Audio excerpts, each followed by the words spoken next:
নমস্কার বন্ধুরা, সকলকে পরিপাঠা চ্যানেল স্বাগত। আশা করি সকলে ভালো আছে। বন্ধুরা, অবশেষে 13,000-এরও বেশি শিক্ষক নিয়োগে জট কাটতে চলেছে এবং এই বিষয়ে এবার স্বয়ং মুখ খুললেন এসএসসি চেয়ারম্যান সিদ্ধার্থ মজুমদার। আজকে সে গুরুত্বপূর্ণ বিষয়টি নিয়ে আলোচনা করতে চলেছি, তাই সকলকে বলবো ভিডিওটি প্রথম থেকে শেষ পর্যন্ত অবশ্যই দেখবেন এবং জানবেন।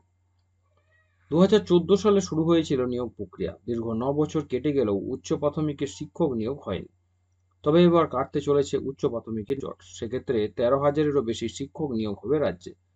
কলকাতা হাইকোর্টে উচ্চ প্রাথমিকের শিক্ষক নিয়োগের মামলার শুনানি ইতিমধ্যেই শেষ হয়েছে।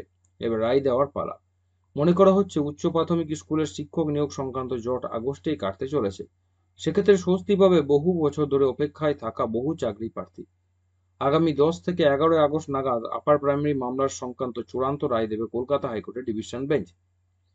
সংশ্লিষ্ট মামলার গতি প্রকৃতি এবং শুনানি দেখে যেটা বোঝা যাচ্ছে, ওয়াকিবহাল যেটা আশা করছে সেটা হচ্ছে নিয়োগের পক্ষেই রায় দেবে কলকাতা হাইকোর্ট। গত 18 জুলাই এই সংক্রান্ত মামলার রায়দান স্থগিত রাখে বিচারপতি তপব্রত চক্রবর্তী ডিভিশন বেঞ্চ। তবে জানিয়ে দেওয়া হয় 3 সপ্তাহের মধ্যেই চূড়ান্ত রায়দান করা হবে। সেই বিষয়ে 10 থেকে 11 আগস্ট মামলাটি রায় দিতে পারে হাইকোর্ট। উচ্চ প্রাথমিকে মোট শূন্যপদ ছিল 14,339টি। এসএসসি প্যানেলে 13,033 জনের নাম রয়েছে। আদালতের নির্দেশে সব তথ্য খতিয়ে দেখে 635 জন প্রার্থীকে বাতিল করেছে স্কুল সার্ভিস কমিশন।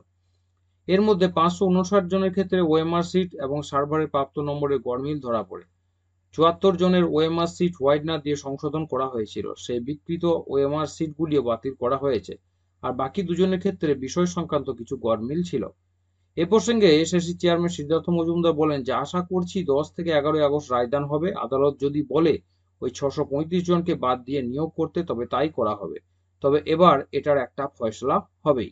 সুতরাং বোঝা যাচ্ছে যে পর্ষদও কিন্তু একটা পজিটিভ দিক বিবেচনা করেই কিন্তু এগিয়ে চলেছে এবং যতটা দ্রুত সম্ভব, যেক্ষেত্রে সরকারের একটা মুখ পুড়ে যাওয়ার ব্যাপার কিন্তু বেশ ঘটনাটা ঘটেছিল, সেইটা কিন্তু যতটা পারা যায় সরকারের তরফ থেকেও শুধরে নেওয়ার চেষ্টা করা হচ্ছে।